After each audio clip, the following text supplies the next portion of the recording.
Welcome to A More Brilliant Life. We share inspiring stories from people who hit rock bottom, face their challenges, and transform their lives. Learn how you can rise above expectations, discover who you are, and reclaim your future. Ask yourself, is this what God wants me to do? What is it that God wants me to do? The more, what I'm learning, and the older I get, what I'm learning is the more I seek what it is that I think God would have me do, the happier I'm going to be, the happier I am. The reason is that whatever God wants me to do, it's the best thing for me. And it's much better than anything I can think of. Welcome, Mark Connor, to A More Brilliant Life podcast. This is the podcast where we talk through life transitions and life transformations or personal transformations, really just growth. We're interested in just personal growth and, how that came to be in people. And also, the goal of the podcast is to show others who may be stuck in their life, like what growth looks like, how people got unstuck from their lives, how they kind of transitioned into new phases in their life, new careers, whatever it may be, major pivots. So that's what we're doing here. We're just talking about, kind of how people's lives unfolded and all the different things that took to unfold. So, Mark, let's just start out. Give me kind of a high level overview of what your life was like. I think, from what I can tell, you were born in St. Paul, and just kind of give me the highlights of how everything has unfolded for you. Well, actually, you're mistaken. I was not born in St. Paul. I was born in Minneapolis. Okay.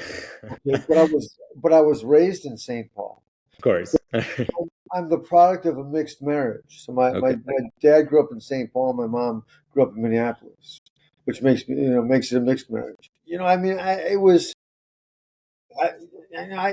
I come from a pretty, common middle class background. It was a pretty good life growing up. I grew up in the east side of St. Paul, but the kind of the far edge of the east side. Pretty quiet neighborhood and environment, and it was a bit aggressive, but it wasn't dangerous. Sure. And I grew up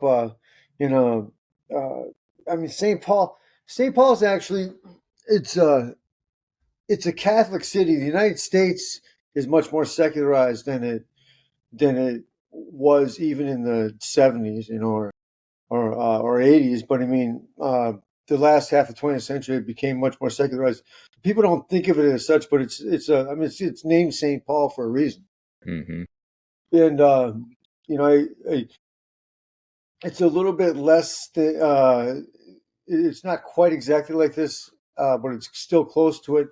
Where every kid's residence growing up is always 1 mile away from the nearest city recreation center playground and 1 mile away from the nearest Catholic church. Yeah. And so it's like,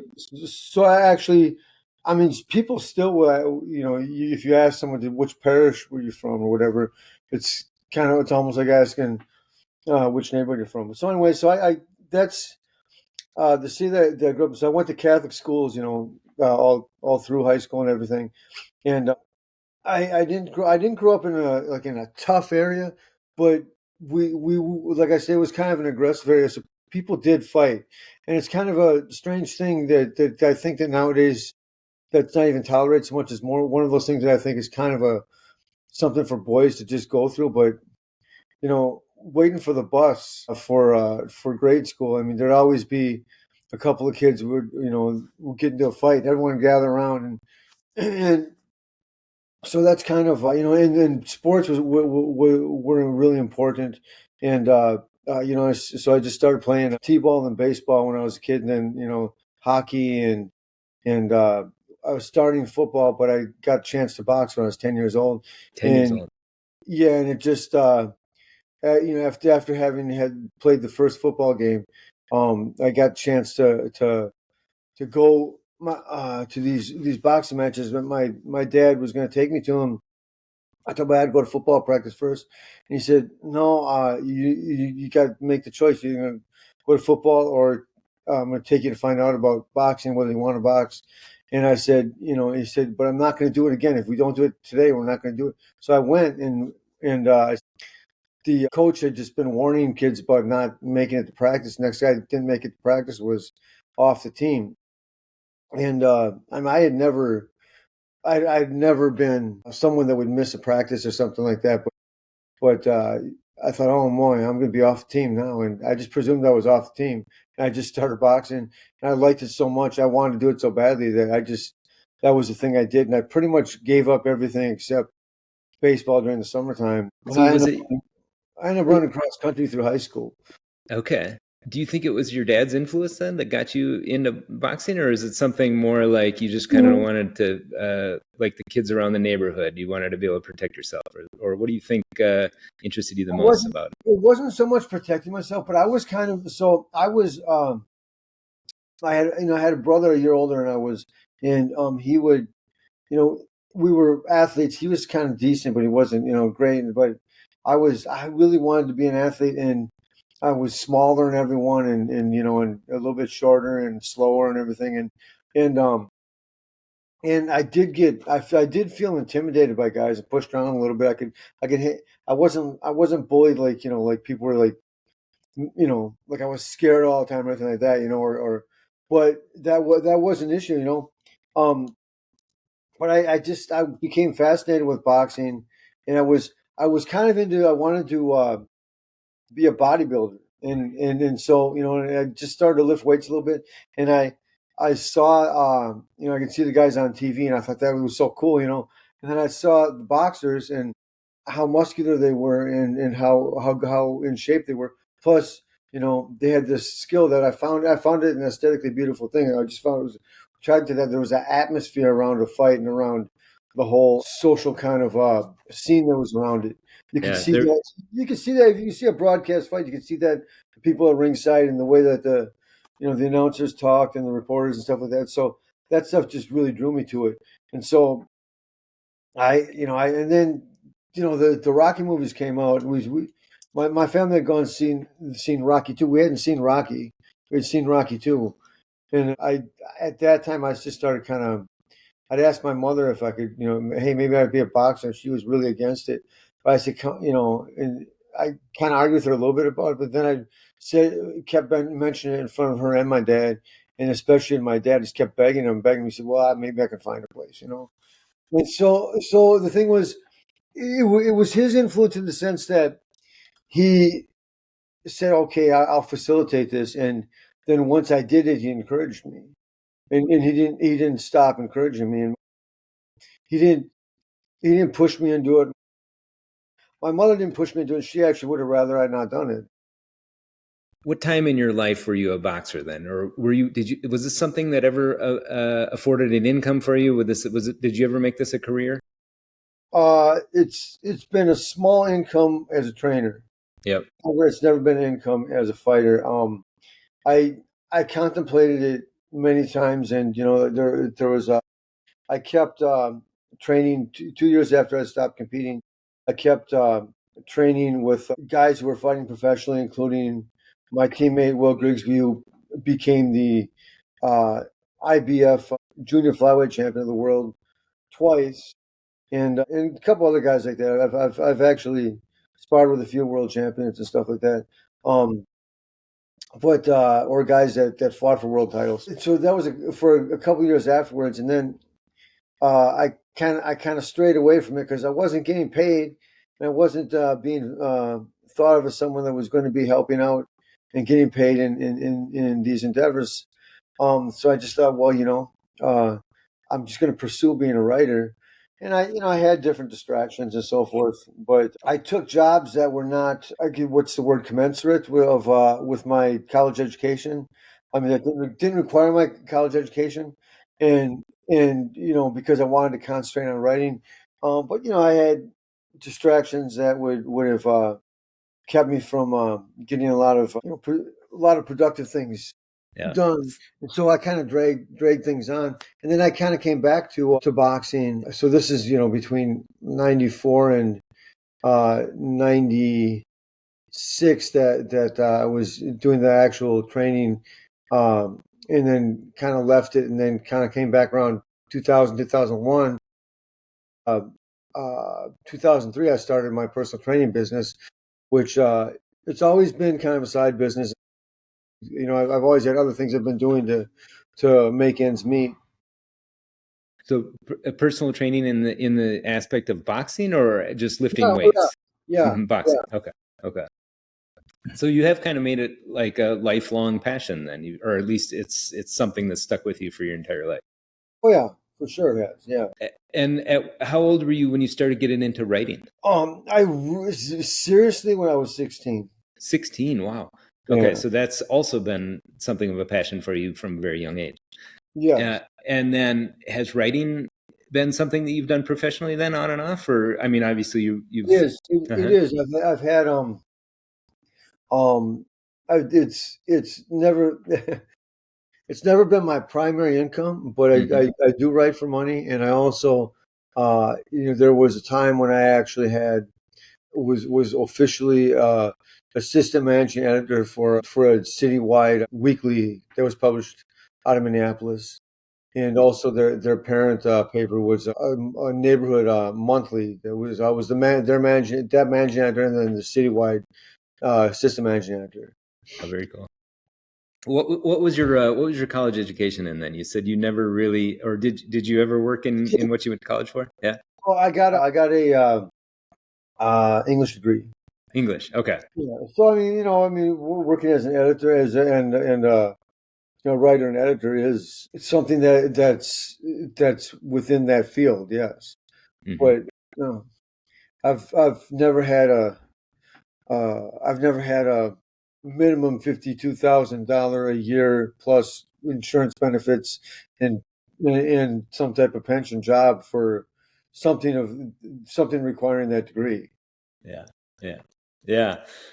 Um, Actually, I'm a little bit familiar with the St. Paul area. I went to Hamlin University, so I lived Oh in yeah, yeah, I lived in the Midway area for yeah. actually, man, I lived all over the Twin Cities, but uh, I was in the Midway area for probably 5 or 6 years, and um, I don't know. I think really highly of St. Paul. Obviously, I have so many memories from the Midway area, and there, yeah, it's just a I don't know. The Minneapolis St. Paul vibe is just I love it. I really do love it.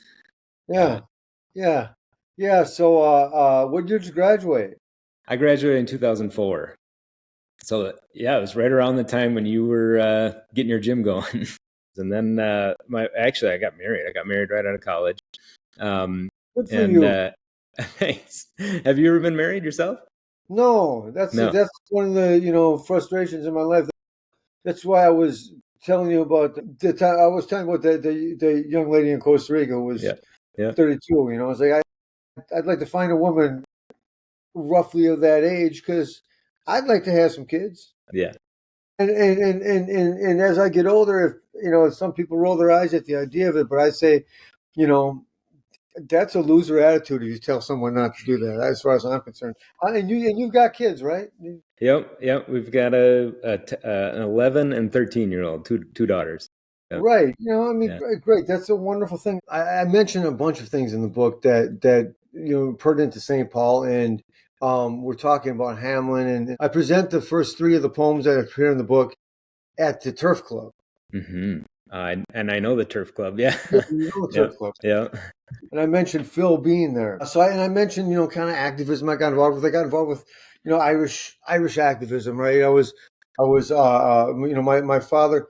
So my dad grew up not far from Hamlin because he grew up across the street from St. Columba Catholic Church and School and Church, which is on the Fond off of Hamlin. Mm-hmm. So I got involved with a group a grassroots group beyond that was trying to raise awareness about what was happening during the Troubles in Ireland and trying to advocate for prisoners and stuff like that. And so I was kind of involved with stuff that was going on like that. And so I kind of being in that Irish community, involved with those issues, then all these other activists are around, and so you kind of Well, you know this from being on a college campus. I kind of got involved in the Native American Indian community, and that's what kind of got me eventually working with a Native American organization called Anda Young, which is Ojibwe, AINDAHYUNG, Native American homeless shelter for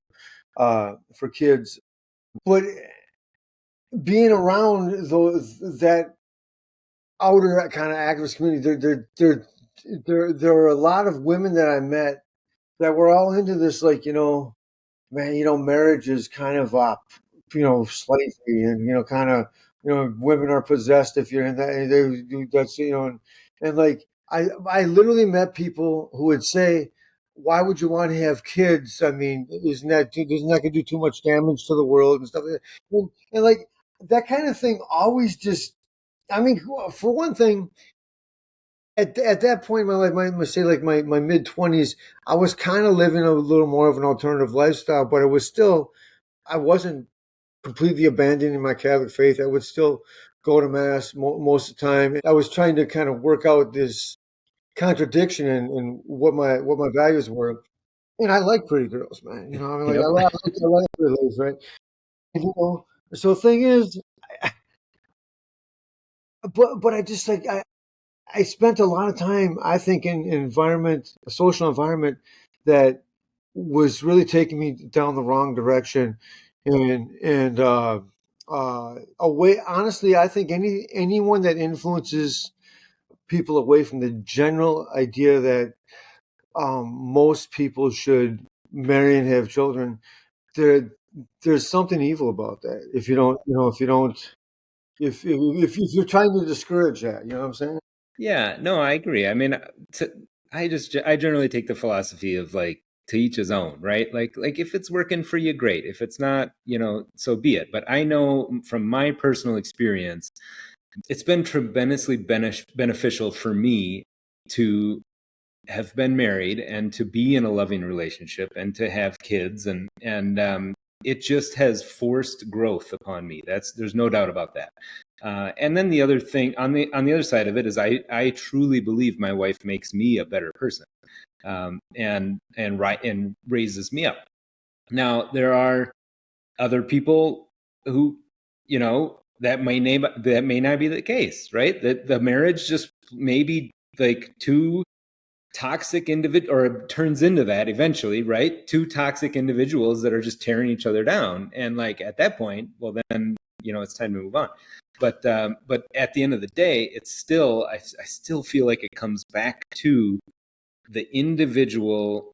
Even if you're in a marriage, like you can't blame the couple. You still have to like come back to yourself and focus on your own personal growth as a person, and be willing to learn and to change and to see things, from other people's perspectives. But at any rate, no, I fully agree that like I personally, from my own personal experience, like marriage has been incredibly valuable for me in my life. But and I do think back on my college days in Hamlin, and in your 20s, or in your teens, like you really do think you know it all. Like you think the freaking all the solutions to the world, right? And just how much my perspective has evolved over the past 2, 3, 4 decades in my life. Like just seeing so much more of life experience and just understanding the human existence, or the human that type of perspective. It just has really forced a perspective evolution for me. Like I just see the world so differently now than I did back when I was in my Hamlin days. Yeah, sure, for sure.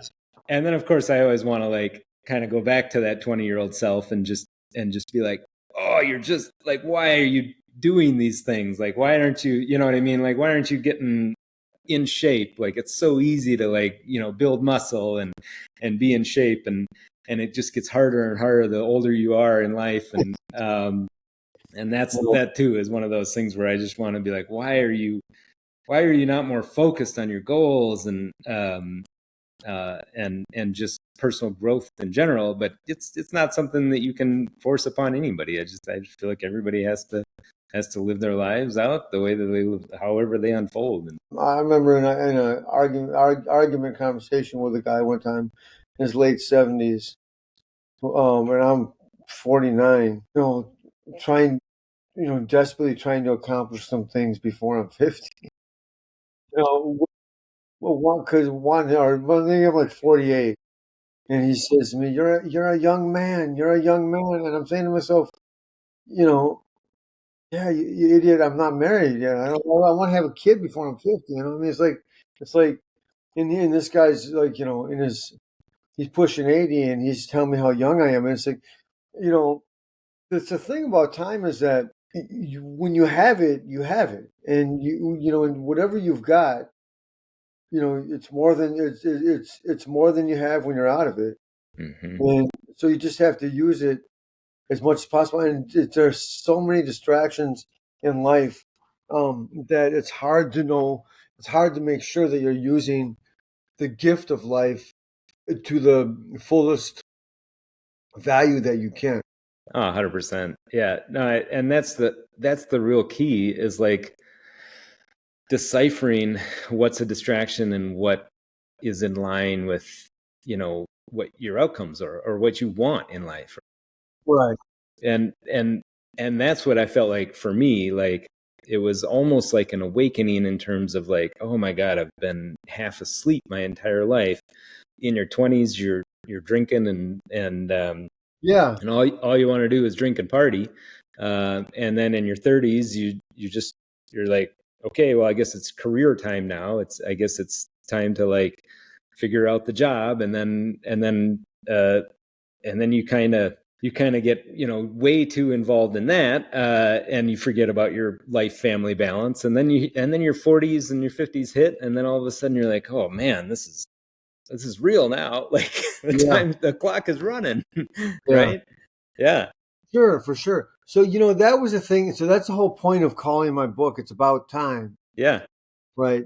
Millions of copies sold for Dad. Now, the Yeah. millions of copies sold for Dad part is, I was advised that, it's about time is such an extremely common phrase. It's going to be, there are a lot of other books by that title. It's hard to market it. There's no real genre for that. It's also a statement, as in, it's about time that happened, because this is what my dad deserved. The reason I call it about time, though, is because, the real reason is because he's dying. I'm looking at him dying, and I'm saying to myself, there's not enough time. I need more time. He hasn't seen me train a world champion. He hasn't seen me get married, have kids, and he hasn't seen me publish a book. So I said to myself, I don't have any excuse, because it's ridiculous that I haven't published a book yet. Yeah. And so I've got to do it right now. He was trying to get across to me the point that I hold on to things too long, and that I want it to be perfect before I let it go. And that's why I, hadn't gotten any big accomplishment, big projects put out into the world like that. So I said to myself, I'm going to do this right now. So I wrote the first line of the book, which is, on the first page. I wrote it that day. I came up with the title of this book on September 30, 2019, the day my father died. Right? Well, can I just go and give you some excerpts? Yeah, please. That'd be awesome. Yeah. Okay. I came up with the title of this book on September 30, 2019, the day my father died. Dad had been on life support since September 20, when he had a heart attack in a rental car in a Costco parking lot in San Francisco, California, 5 minutes from the airport to which he and Mom were about to drive to catch a plane home. I was supposed to pick them up at the Twin Cities International Airport. Mom had called me just after 3 p.m. as I bought a sandwich at the Jimmy John's on Grand Avenue in St. Paul. Mom and Dad had been sitting in that rental car discussing their great 4-day vacation, staying at the Marines Memorial Club in San Francisco. They were talking about how much they loved each other, how much they loved their two sons, and their daughter-in-law, Kelly, my brother David's wife, and their two grandchildren, Liam, 15, and Caroline, 13. They're talking about how lucky they were and how great a marriage they'd had for over 51 years and how they couldn't wait to get back home to the blessings of their family, friends, and life. Dad began pulling out of the parking spot and was struck with a heart attack, slumping over the wheel. Mom put the car in park and jumped out, yelling for help. Their guardian angels were watching over them. Now there was a health fair going on at Costco, so two EMTs came, had a defibrillator, and they kept him alive. They got him to the hospital. He was on life support for 10 days. And 10 days later, I was praying with my mom, over him, and as he died, and because we had decided finally, okay, we're going to let them turn the life support off, and so that's how the book opens up. I decided I was going to write this book, but then what happened was I wrote down, I wrote down the first line and a little bit more, that first couple of days. We had to get fly Dad back home and everything so we can bury him, and so we were there to the end of the week. This local poet who had been pushing me to publish a book of poetry, I kind of thought about what he was saying and how just put a book out there. So I was thinking it's going to be not that hard to do it. He said, I'll help you with it. I figured I just put one out there. Maybe it's a few people in St. Paul buy it, whatever. But I wasn't just going to do poetry. I'm going to write this story now. And then the country kind of gets a little agitated, internally. That's right before the shortly after the funeral is when the impeachment process started happening. And then we come into March, and it looks like everything's going okay, and then all of a sudden we have this virus that the Chinese Communist Party, I think, unleashed. But well, in fact, I'm sure that's what happened. But anyway, so we have that shutdown, and by the Ides of March, and then after that, this guy, we have the custodial death of George Floyd, Mm-hmm. and as soon as that happens, all the riots happen, and everything. I'm right in the middle of it. Yeah. Yeah. And having worked in the American Indian community, I got called by an elder to come help protect buildings in South Minneapolis, Native American buildings, because there was American Indian There's McGeezy Communications, new center community center was opened up across the street from the 3rd Precinct Police Station, next to the post office, and those two buildings got burnt down along with the police station. So we were out. I was out with the American Indian Movement. You heard of, being around Twin Cities? You heard of AIM, haven't you? The American Indian Movement. No, not familiar. Well, they were out with guns protecting the. Oh, wow. Like standing in front of buildings and stuff like that, and I mean, not really that blatantly, but a couple of like checkpoints and stuff like that, or standing there with rifles and everything, and um, so that can't happen over the week, and then I just mourned through that year, and then in early March of 2021, as the end of the year came up in 2020, I said to myself, okay, I'm gonna make sure I do this, first thing in the year. I'm going to start off on this, and it took me like about from about the 9th of February to the 29th of March, and I wrote the book. So it's like 5 Holy weeks. cow. You wrote the entire book in that couple months?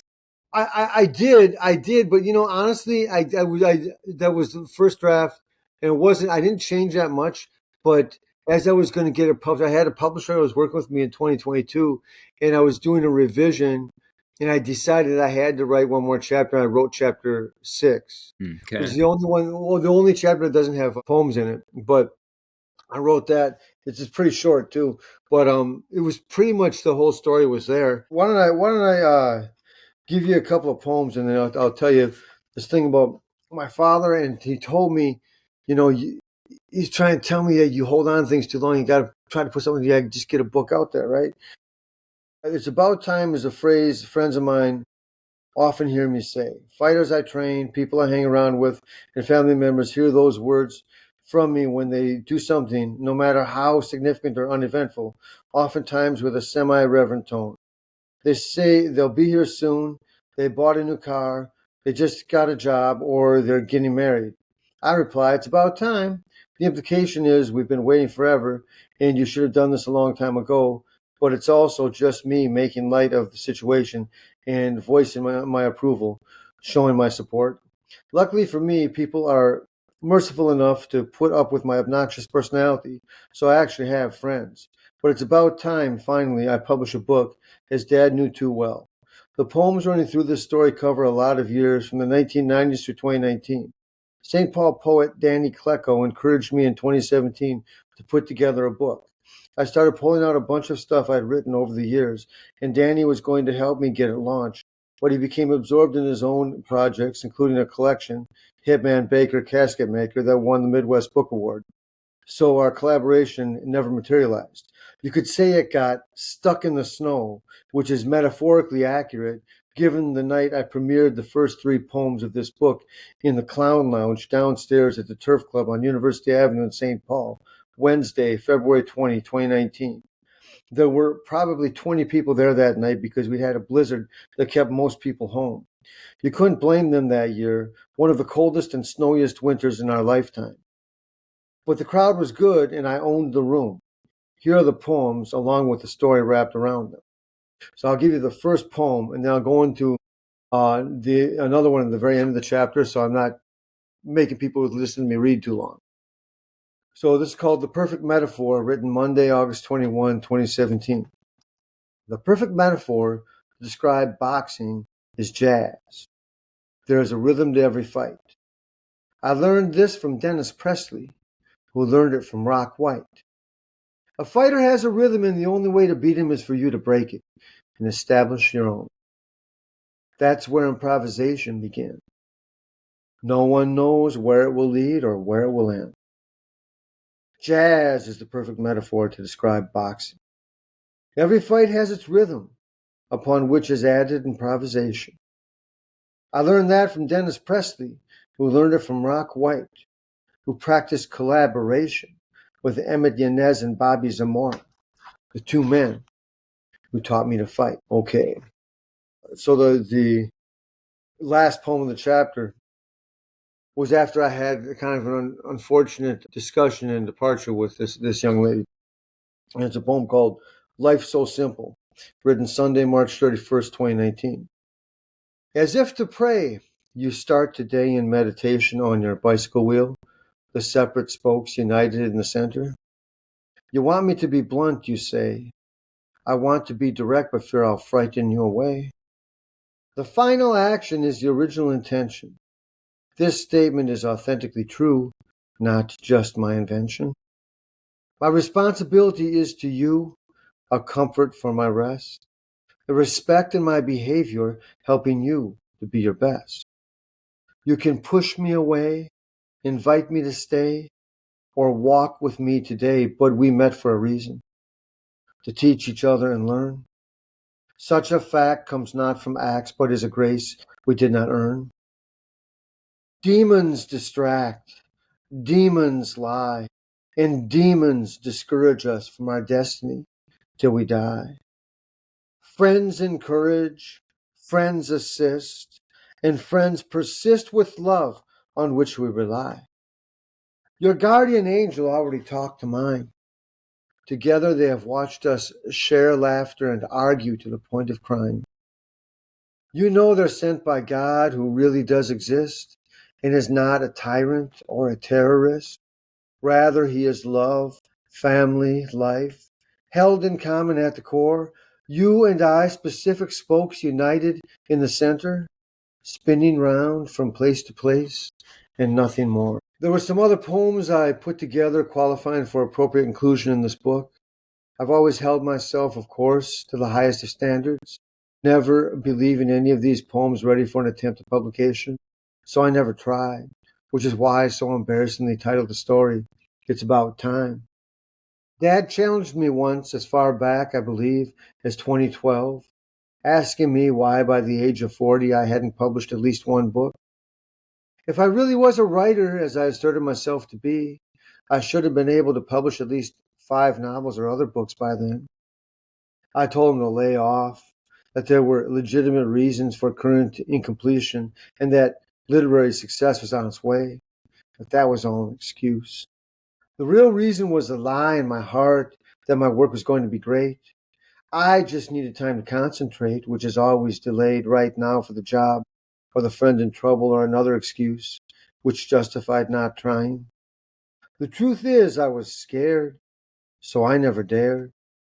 If this book, which can fall flat on its face, is never presented to the public, I'll never know if you, the reader, recognize my talent. If it does, in fact, fall flat on its face, at least metaphorically, I fall flat on mine. However, so what? It's about time. Oh, I love it.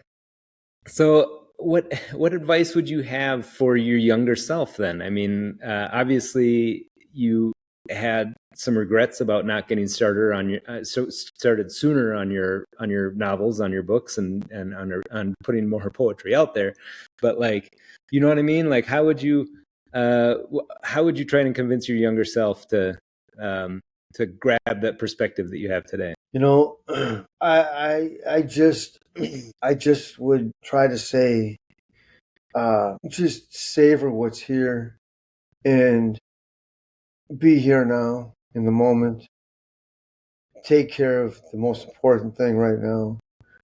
The most practical. Just take care of the most practical thing right now. Also, ask yourself, is this what God wants me to do?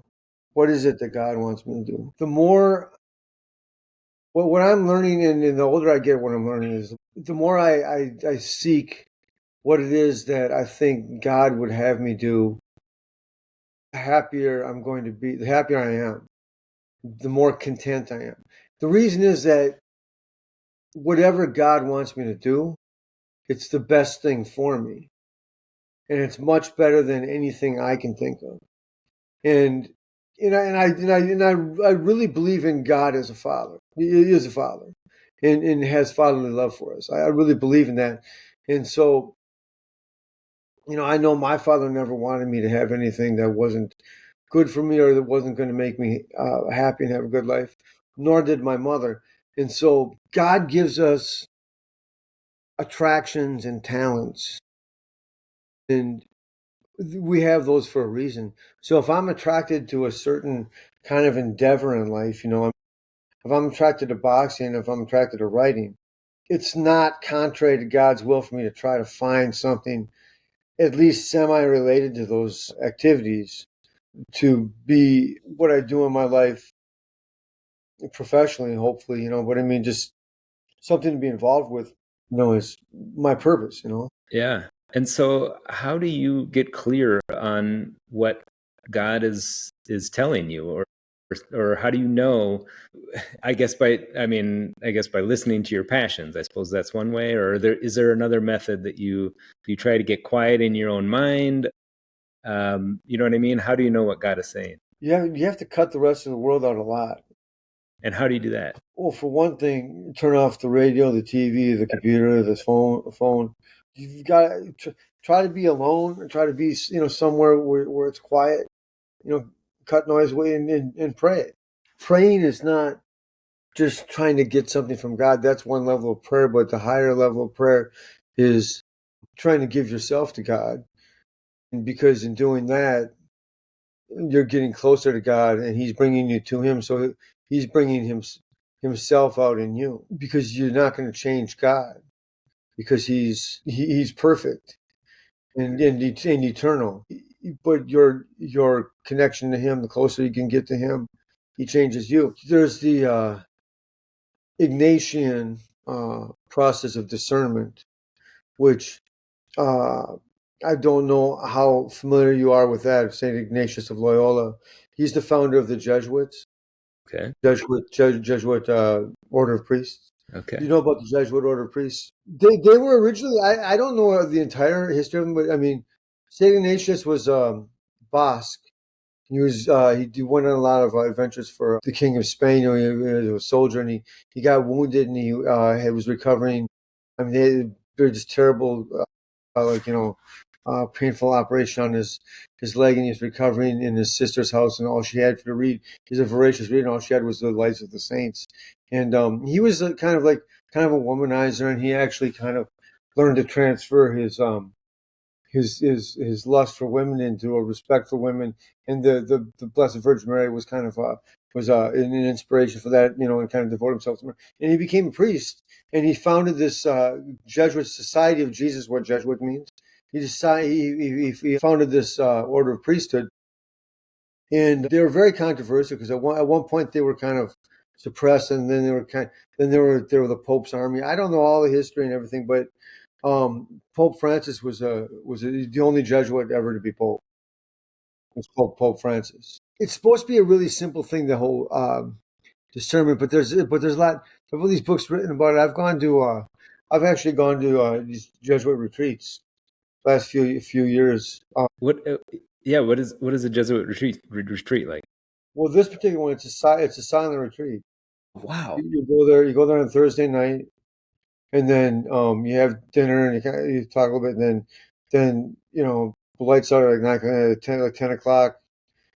It's like at that night, then you decide you're not going to talk at all, except you go to these lectures, opening with prayer, and then with some Bible readings, and then the director will talk about them, and and you can take notes and stuff, and you might be able to ask a question there or whatever. It's not there's no one coming around with a rod to whack you for if you talk, So how but many days long is it where you're in silence? it's Friday, Saturday, and Sunday. But I started doing that about I think 4 years ago now. Yeah. How often do you attend those? Once a year Okay. in the fall. I got it coming up in a couple of weeks, Cool. and it's just a way of just kind of just settling down, trying to regroup myself for the next year. It did help me in gearing myself up and getting the book published Cool. and everything. I wrote the first year. I think it was in 2021. I was actually sitting there. I was writing out ideas and business plans. When in the notes about how this relates to what this passage that we just read and what the priest just said, whatever. But yeah, but he so Ignatius came up with this whole idea. There are different principles, like where everyone has times of spiritual encouragement. There are times of spiritual desolation. You should never make a serious decision about your life when you're in a period of spiritual desolation. And just there's these different rules to it and everything. And it's supposed to be simple, but I swear to you, man, I've never found. And part of it's because I'm lazy. I've always wanted to get a book that just this, and just a few pages. Everything I see about discernment, it's all a big book that's got all these. It's like I don't have time to do that. I need to sit down and figure this out right now because I got a million other things to do, man. Yeah. Yeah. I think it was about a year or two ago. I did a 10-day silent retreat, and that this was in the spirit of the Buddha, basically. Yeah. The goal of it was somebody that they put it together. It was the guy's name was Goenka, and he put it together back in the 1970s, and the retreat has lived on past his death. But the goal is to basically create an environment that taught the Buddha's teaching as closely as possible to what the Buddha wanted to teach back in 2,500 years ago. And 10 days of silence, or even like it's usually that day 3 or day 4, where you can kind of see it, or at least this was in my experience. You could see it in the other guests. I think there were about 15 guys and about 15 women, and they kept you separated, but you could kind of see it, like people's energy just kind of turn after that day or 3 or day 4, where you could tell how they were doing mentally with no words whatsoever. It was just all body language and the look on their faces, and just how they how they would hold themselves. But truly just a fascinating experiment. I highly recommend everybody doing, some sort of 3, 4, 5 day silent retreat, just because it puts the mirror right back on your mind. And like, you find out just how crazy we all are without all of our vices, without all of our communication, without all of our words and phones, and just living amongst others. Like, I can't imagine what it's like for somebody in solitary confinement who's in like a prison or something like that. 3, 4 months in solitary confinement. I have no clue what that must be like. That must just, I'm certain it breaks people mentally, because for me, I enjoyed my time. I enjoyed my 10-day retreat, but it was tough. Like you find out so much about yourself. It's fascinating. Yeah. Uh-huh. Yeah, well, that's pretty interesting. So I used to 1994. I wanted to improve my concentration. I thought it was going to help me, boxing, and I went to a place called the Minnesota Zen Meditation Center on Calhoun Parkway, now called the Damariscotta Parkway. You've heard of that place? No, I've heard of some Zen and meditation centers, yeah, but not that specific one. Yep. Mm-hmm. Yes, I went there. Shohaku Akamura. I went there. It was in September of '93, and it was it was a Saturday. The first, so they do 45 minutes of meditation, and they do it's Soto Zen, so it was kind of Japanese, kind of Reform Buddhist, So I don't know that much about the sectarianism in Buddhism. It was the first lecture that this guy from Japan had come in to be their new, not sensei, what do you call with their new well, I don't know if he's a Roshi, but their new master or whatever. Sure. His name was Shohaku Akamura, and it was the first lecture he ever gave in the United States. It was titled "Being Vow at the Point of Merger of Difference and Unity." Yeah, for me personally, I'm just fascinated by all spirituality, all religions, Buddhism, Hinduism, Taoism, Catholicism. I really, even like Muslim and Islam, like I really do feel like all religions are pointing to the same thing, that the same, human experience inside of everyone. And it's just a different filter to look at things through. Right. But like I've truly come to the belief that, like, if something's working for you, if that's the filter that's working for you, like, why would I be the one to judge? Just have at it. If you like it, you like it. And why do we question our passions? Mm-hmm. So on page 79, but I'm talking about the Native American Indian tradition and the Sundance tradition of the Lakotas, and the reverence of the human body, and the respect for women, and the reverence for the sacred nature of sex. And so I say, I told you at the beginning of the book that I'm Catholic, and I said that in 2007 I fully returned to the faith, began praying the rosary daily, and decided to avoid casual relationships. I started following the rules, all of them. You can make any presumption about a poem based on its text, and she'll be able to imagine different people involved in situations described within them. So if the text of the poem uh, portrays a greater or lesser degree of intimacy within its story, so long as you can critically prove it with quotes from the text, feel free to let your mind wander there. That's part of the achievement of universality in a well-written poem. Know with certainty, though, if you try to assign any autobiographical realities between me and the women about whom I wrote these poems, that it never happened with any of them, especially since 2007. That has been my choice because I am a godfather to my niece and a confirmation sponsor to her and her brother, and that is the standard up to which I must live. If I fall, I must get back up. That's the standard required of any honest Catholic, as it is the standard of any honest Sundancer. It may seem strange to compare the honest Catholic to the honest Sundancer. Remember the line, though, in the poem Halfway Around, referring to mutually multiple pleasures of a mental, physical, spiritual, and emotional nature, peaking at the point of merger of difference and unity. In 1993, I listened to a lecture at the Minnesota Zen Meditation Center by Shohaku Akamura, a Japanese Soto Zen monk, called Living in Vow at the Point of Merger of Difference and Unity. I wasn't becoming a Buddhist. I was just trying to calm my mind and learn better concentration for boxing. However, I've carried that concept with me.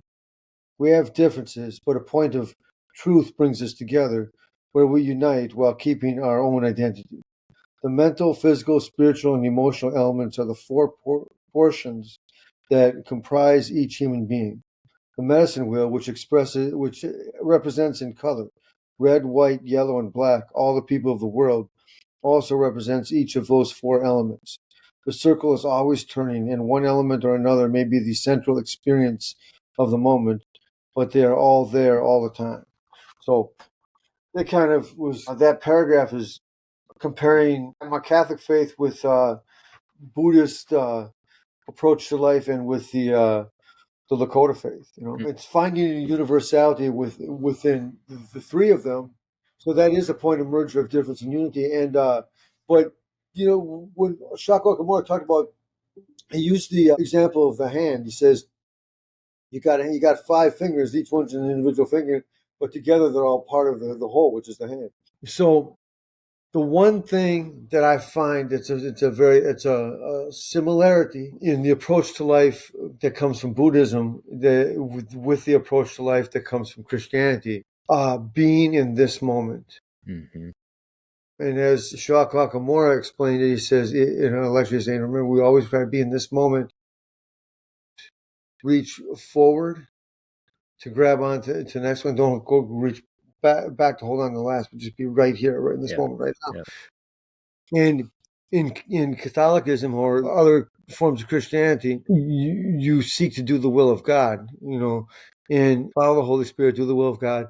Well, I figure if you're not going to be in the moment, you're not doing the will of God. I mean, realizing that this is where you are. You're not in the future, so it doesn't exist yet. So you can't live there, and you can't live in the past because that's gone. So you've got to live right here in this frame, in this moment. And C.S. Lewis, he says in the Screw Tape Letters, it's actually Screw Tape writing. Are you familiar with Screw Tape Letters? No, I'm not. It's Screw Tape is a senior tempter in hell, and he's got a nephew, who I believe his nephew's named Wormwood, and he's writing letters to him about how he's going to. And it's only a thin book like that. It's not that long to read. He's telling him, advising him on how to most effectively bring his, cause his tempter to commit mortal sin and end up in hell forever and just steal his soul. And one thing he says to him is, never let him live in the present. Always distract him. Make sure he's always distracted with plans of the future or stuck obsessing about the events of the past. But never let him, because that's how he gets close to God, is when he's in this moment. Yeah. Yeah, no, 100%. And there's this concept that Alan Watts talks about. Are you familiar with Alan Watts at all? Did you ever get into any of his stuff?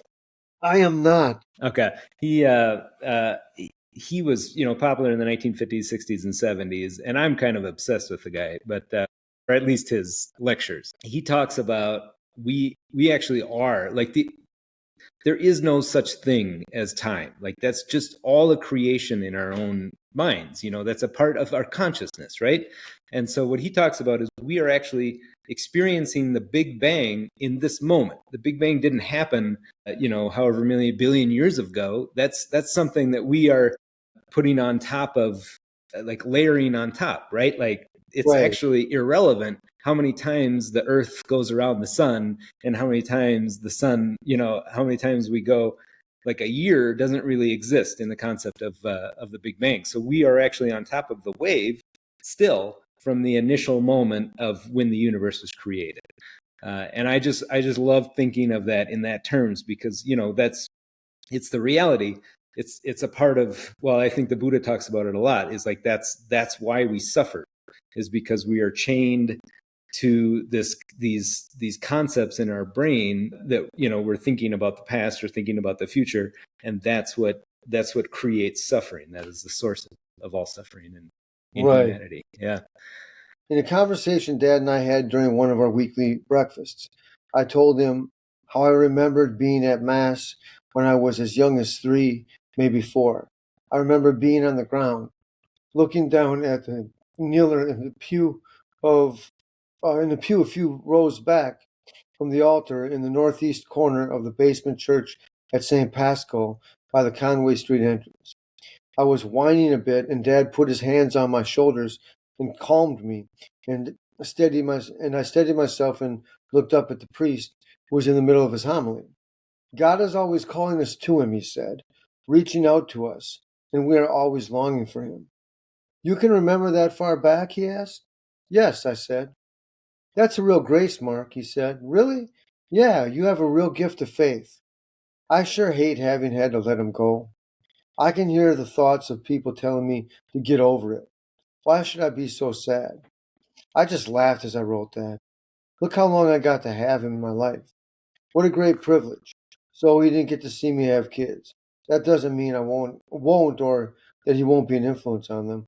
Also, if what I really believe is true, how much better for him to be at the proper time with God. I believe Father Francis Hoffman, the relevant radio priest, was quoting Saint Jose Maria Escriva when he said that at the time of death, God does not come as a stalking hunter, but as a cultivating gardener, plucking us at just the right time. Isn't that amazing? God is outside of time. He created it. When you're conceived, you enter in time. When you die, you are out of time. You enter into forever now, eternity. The gardener has come. It's about time. You're talking about Watts or Watson or Watts? Watts? Yeah. Alan Watts. Mm-hmm. Alan Watts is talking about, so saying time is just a creation of our minds. I don't believe it's a creation of our minds. I believe it's a creation of God. I believe it is an actual structure. But once you die, you're out of time. I mean, literally, you're out of time, baby. That's it. But there's this other relevant radio priest. The relevant radio is a national Catholic radio station that I periodically listen to. There's the priest on there called Father Simon. He's got a show called Father Simon Says. He explains that eternity, or for God, he sees everything eternally now. It's forever now. So everything from past to present, he sees it. That's why he knows what's happening, right? So that's why he's here and he's everywhere, right? So it's something that it's kind of hard for us to understand it because we're in the confines of time. We can only live in the confines of time. But once we are gone from this life, we are in eternity. When you imagine being in that realm, so you see the whole thing, Yeah. That's why it's so important to get our lives right and get as close, get as right with God as possible before we die. Because when we die, we got that going on, Yeah. Yeah. Oh, for sure.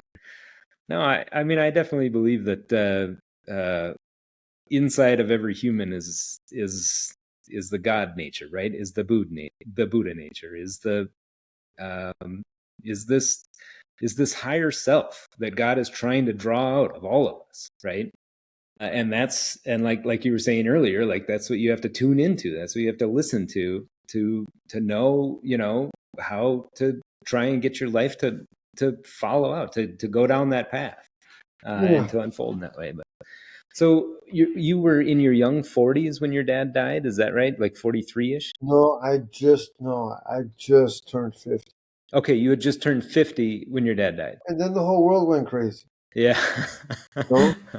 And I ended up the last 3 nights of the curfew in the Twin Cities. I ended up on the roof of All Nations American Indian Church. It's I think Church of Christ community on Bloomington Avenue and East 23rd Street.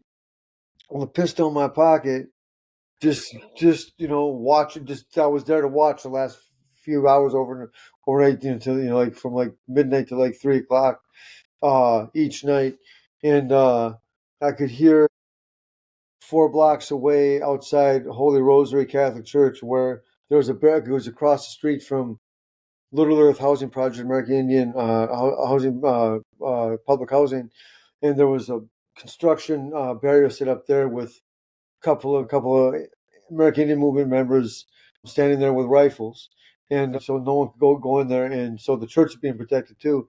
And at Little Earth, I could so this is 4 blocks away. I'm sitting there looking out at the city. I'm hearing them drumming and singing and everything. The tradition. I'm looking over the Twin Cities, thinking how crazy everything is. My dad died, and now it's and just like the whole world has gone crazy. But that parish where they across the street from where they're doing the singing and the drumming and singing, that's Holy Rosary. That's where my maternal grandparents grew up. That's where my mom was baptized and everything. And my maternal grandparents were married there. And 5 blocks away from where the fires were on University Avenue is where my dad grew up. And I'm just thinking, this is kind of something going on right now in the world. The world's kind of blowing up right now, and it all kind of seems to have the event that set it off started right here.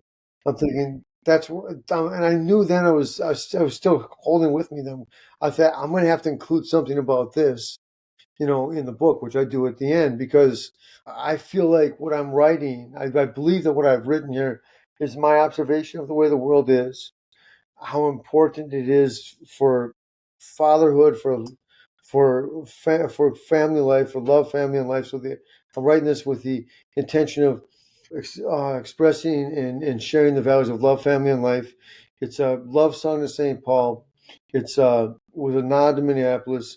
It's written for America and kind of for the preservation of Western culture, but it's written for the reader to, if you don't necessarily agree with everything I say, to walk away feeling respected and to have a sense of hope. That's what I'm trying to give with this book. And honestly, immediately after my dad died, everything went crazy.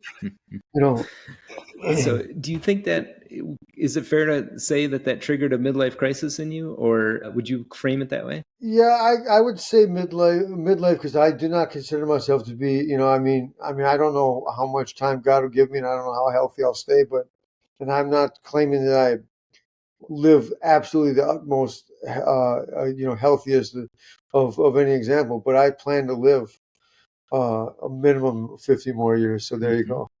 Had you ever experienced anything earlier in your life that created that much of a perspective shift as this time in your life? No, but I've been trying to, I've got there's an example. I talk about a book that I got stolen from me. First novel I was writing, only copy of it back in 1995. I kind of rewrote that and kind of had the thing just sitting for a while because as just a first rough draft that really needs its work, and never got around to finally completing it. And I had a lot of I had a play that I wrote about the troubles in the North when I was over there in 1998. The war in Ireland when I was over there in 1998. Never got that produced. It was supposed to get produced.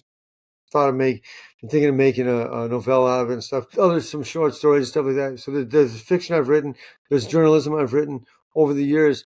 And a lot of that, I believe a lot of that culminated into this moment. I had different observations. It's kind of hard, without having a sustaining income stream of that specifically results from this right now and supports it. It's kind of hard to come to synthesize and put together all of the thoughts and observations I've had over the last 30 years about what's happening in our country and in our world. But I believe that the world just came to a turning point in 2020. And also, I really believe that the coronavirus and the shutdown was an absolute overreaction.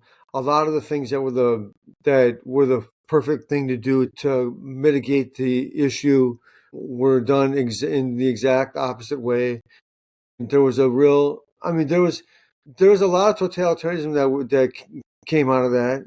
There's no way that that the boxing gym and health clubs should have been shut down.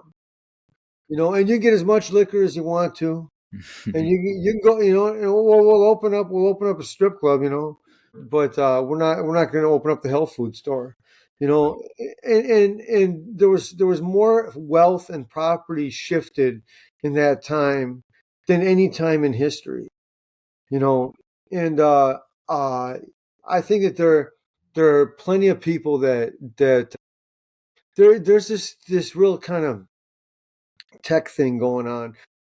I mean, look, man, because the first time I got asked, will you go meet these guys at the Powwow Grounds Cafe? Greg Goodman is there. I used to work with him. He's a few years older than I am, and he does the security for all the powwows and stuff like that. He's got a small kind of security company. He was kind of one of the three guys that were coordinating things, and he says, "Oh, it's great to see you, man. You got your car, okay? You're gonna stay with me right here, and when we got to go someplace. Go someplace." So I jump in the car. He jumped in there, and he had a couple of guys sitting in the back, and I was driving around. And that's when we ended up. I talk about it at the end of the book. That's where I first came to that construction barrier where the guys had the guns at Little Earth, and then across the street, Holy Rosary. And then we stopped there. Greg got out and talked to the guys and checked if everything was cool. So then we swung up 10th Avenue, I believe it was, up to Lake Street to get up to the Division of Indian Works, because a demonstration. This is Saturday night, and it was early Friday morning, like the wee hours of Friday morning, that the police station was burnt down. So it's basically the day or day and a half after it was burnt down, and so they're going down Chicago Avenue, and then they got directed east, going down Lake Street. So they're going to go right by Division of Indian Works. We get out there, and the guys are standing with guns, everything like that, and we're standing there, and they just kind of, people look at us and kind of go by. No one was attacking anyone anyway. There wasn't any rioting at that point anyway. There was some cops around and everything, so I don't think anything was going to happen. The night before, across the street on 11th in Chicago. So this is across the street from the old Sears building, if you remember that, which are apartments now and so forth. That bank was burned. And so these guys, I wasn't there that night, but they're telling me how they were standing in front of the building. Then there got to be so much smoke, they had to get out of there, But, Wow. right. But they stopped the Division of Indian Works from being burnt down while the bank was burnt down, right? And so, that's kind of stuff that's happening. But we're going around, and so man, we're out walking around, and I see where the police station is gone. And I see where a couple other of these buildings are gone. I'm just looking and thinking, this is crazy. This is like bombs have hit these places. It's like I'm in a war. I'm in a war zone. It probably feels like I am in a war right now, or on a battlefield. And I said to myself, there are people in this city right now who want to overthrow our country. That's what Hmm. they want. They want to destroy this country. They want our country to be gone. Everything bad that happened to Native American Indians, everything, I stand with them. I love them. They're my friends. They did so much for me when I worked with them for over 13 and a half years. But this this is a country. I want this country to stay together. This is the best country ever, you know. And that was uh, that was a real wake up, because you know there are a lot of technocrats, that are making a lot of money off of things right now. And uh, the one thing, the thing that is most important to people is to be able to find someone you love and have family, and to get your own house that you own in a small yard, Hmm. small bit of land. That's a major mark of freedom. And less and less opportunity for that now uh, in the Western world, but in America, but in the Western world, and I, I'm in favor of nationalism, man. You know what I mean? I'm in favor of every country should be that way. You got to take care of your people first. Yeah. You know? There's a there's a very nationalist vibe here in Costa Rica. That's for sure. It's they have very high import taxes on vehicles.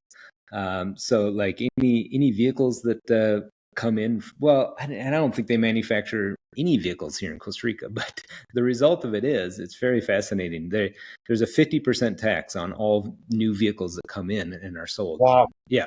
So like it's crazy. Like a 2012 like Honda CRV, like super old, like something that would be, I don't know, 6, 7, 8 grand in the States, will go for like 20 grand here. And so it creates this super interesting dynamic where people keep cars running for a really long time. So you'll see these like cars from the 1960s, 70s, like these old Land Cruisers, these old Jeeps, and they just keep them running forever because they're so valuable. Yeah. And then, I mean, the reality is like when we go to the grocery store, we are kind of always seeking out, okay, which one's the Costa Rican product, because that's always going to be the cheapest one, the one where it wasn't imported, because Yeah. anything that's imported has a really high import tax on it. And that's for the purpose of supporting local I think that's business the and everything. Yeah, I mean, I can't say that, I've lived here for about a year now, but I can't say that I fully understand like the Costa Rican culture. Obviously, that just takes more time and more integration. But I do. I think it's all about national pride. It's all about like support the local Costa Rican. It's support your local farmer and all that stuff. We actually go every week to the locals farmers market and are buying directly from the people that are raising the eggs and cutting the meat and everything. But like it does impact our behavior. There's no doubt about it. It impacts how we view what we're buying and so like when I think about our living in the US, like we actually your behavior is just kind of driven toward consumerism and just buying and getting rid of like just short-term things, and like you don't reuse anything. Like you could buy a case of Gatorades or whatever and all the plastic bottles are gone and recycling or whatever you do with them. Here in Costa Rica, like I end up reusing, like we get our egg cartons come in saran wrap, and then we just hang on to the cartons and we actually take them back to the farmers market and say, here you go, and they'll just reuse them all. And so it ends up like creating this dynamic where you just use a lot less stuff. So there's more like direct recycling, more like just hanging on to that plastic bottle or that plastic container, and you just refill it and you end up not buying as much stuff. That's for sure. Yeah, well, that sounds pretty cool because you're going basically directly to the farmer for the eggs anyway, right? All you need is something to carry them in, and you got those Right. frames. Which, yeah, Yeah. that's cool stuff. Yeah, no, and that's one thing that my wife and I have really been focusing on is just eating whole foods too, and anything processed is just we try not to even bring it into the house, and that's that's the goal, because the processed stuff is the stuff that you get addicted to, and it just doesn't, it's not serving your body as well. Yeah, that's very true. Mm-hmm. Very true. No matter how good I mean, you got Pop Tarts taste good though. You gotta have them once in a while. But yeah, it's something. It's something to be avoided. If you can get the natural stuff, it's always better. Yeah. So we can wrap it up here, but I'm just curious, do you think any good came out of the turmoil and the chaos that was the Twin Cities over the past 5 years? And are we through it now, or is there still a lot of healing that needs to take place? No, we're not through it. And yes, I do believe some good came from it. I believe some people united in kind of, people have re-solidified their connections or made better connections or new connections to deal with some of the stuff. I think that we're still a lot of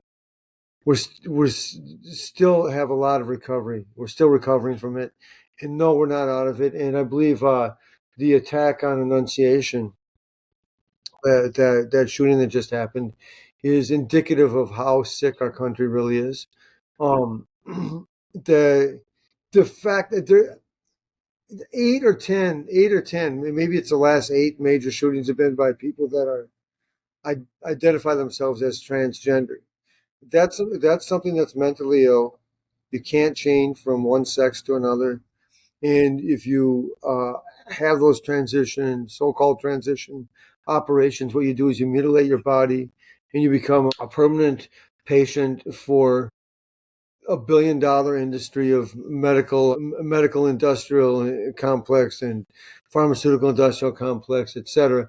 And so the fact that that happened, one thing is indicative of the sickness of our state, of Minnesota and our country, but the state of Minnesota in particular.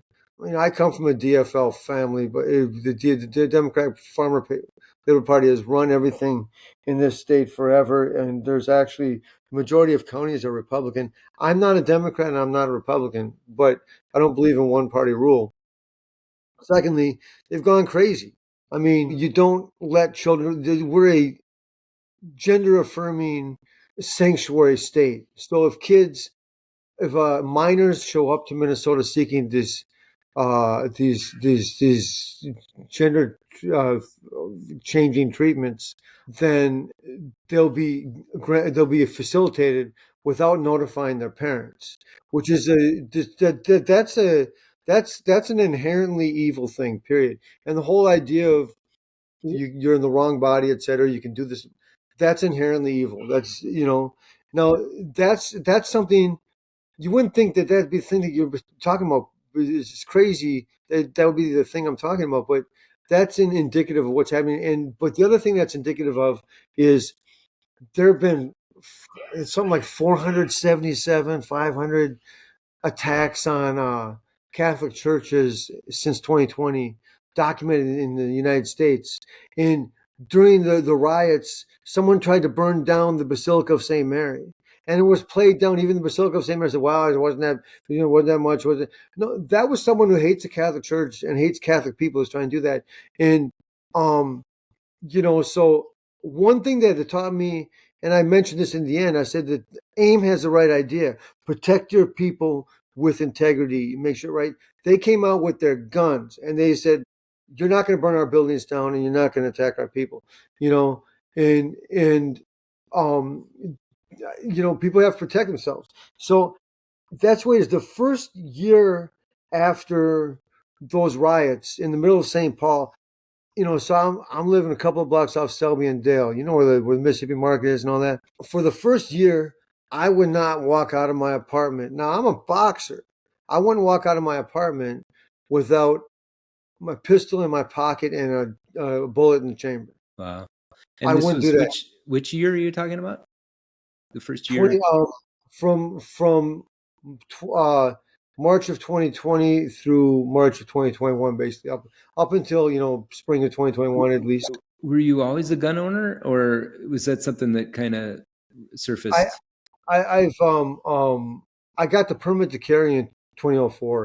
Okay. My father owned guns, and we hunted a couple times. I didn't hunt that much, but we hunted a few times. And he used to go hunt with some of his veteran friends. In his later years, So once a year. at what point did it kind of shift from a perspective of hunting into like personal protection? Um, I uh, I I really got serious about it in 2016, Yeah. Okay. and that was more because I was doing work where I was doing work where I was transporting a lot of people that had. I was doing work where it just seemed like I might be in situations where it may happen sometime, but it's I've never had. I've never felt unsafe or anything, or like, oh man, I'm just really in a violent place. But for that first year afterwards, the atmosphere was bad enough that I didn't want to be anywhere without my gun, and I would chamber it before I walked out the door. I mean, I'm not like that now, but Mhm. I still believe in being armed. So, Yeah, no, but it definitely is a testament to the mental state of you and others in living in the Twin Cities. Um, yeah, and so did we learn any lessons? Like, have you seen many things change, or what's better, what's worse now? I think I think we've gotten worse.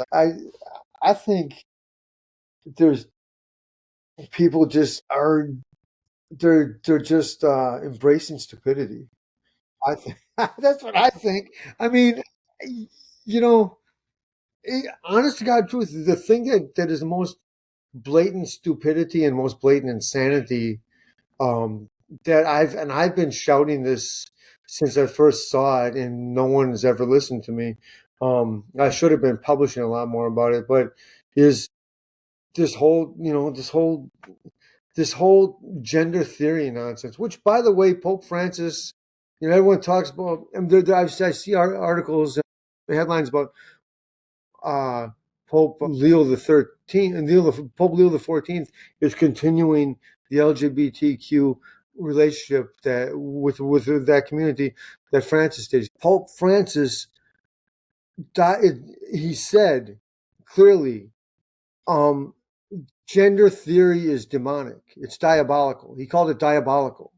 You know, gender theory is diabolical. No, what I'm saying is you can't. It's like the idea that there's more than one gender and all this kind of stuff. Like all that stuff. That's just that's indicative of a decay of civilization. And I mean, because you found a wife, you got married, you had kids. That causes society to grow. It causes the nation to grow and continue on. Hmm. But mutilating your genitalia and sterilizing yourself causes it's degenerate. It's objectively speaking, it's degenerate because it degenerates the race. Hmm. Plain and simple. It's just there's not an argument about it.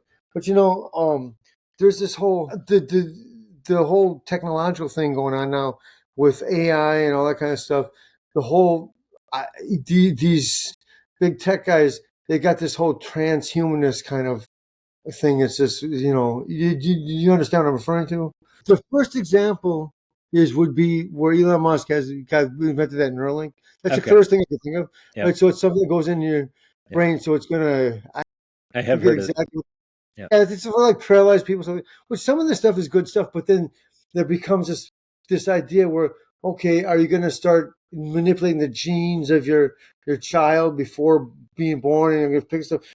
And so then the idea is that at a certain point through technology, you become connected to to a computer, so you don't really, and so it's almost like an evolution of the species, and there are those who have it and those who don't. Those who have it are on a higher level and are economically more better. They can control things more and have more control over society. And so there are people who believe that eventually we're going to evolve into there's going to be a new species out of evolution, which is man and machine together. And also some of these like billionaire transhumanists believe, and I'm not saying Musk thinks this, but they believe that they can achieve immortality through this, right? Hmm. I Hmm. mean, there was a hot mic the other day of Xi Jinping and Vladimir Putin talking about having organ transplants and how they'll be able to live to 150 years old by forcing, because you got the forced organ harvesting in China that they never want to admit to, but it's true, and because there was a meeting with them, those two, and what's the name, Kim Jong Un. Jung Un, Yeah. and so you've got that aspect of it that feeds into the whole transgender thing, and that funds it. Like the Pritzker family is the billionaire family of the Hyatt Hotel, and the Governor Pritzker in Illinois. His brother is fully his age, he's one of the first people that fully have that operation, and they have these foundations, these that fund all this kind of stuff around the country, fund hospitals and gender centers, all that kind of stuff. So you got a lot of money that's pushing this kind of stuff, and I'm telling you, and I think that anyone with any kind of sense will agree that no, what we want is just normal humanity. I grew up with it. My mom and dad were wonderful people. I grew up in a wonderful neighborhood. And, there were most of the kids, even though it was the early 70s and people were starting to not have as many kids, most of the families, I mean, we had two kids in my family. We were unusual because most of them had three or four, some of them had five. Mm-hmm. When I started playing t-ball when I was 5 years old, we had four coaches. All of them were eighth graders. We had at least 18 kids because we had a full bench and full fielded team. And we had four fields on the playground, and there were two teams at each field. And we worked out as a National League and an American League, and we had a whole series and everything.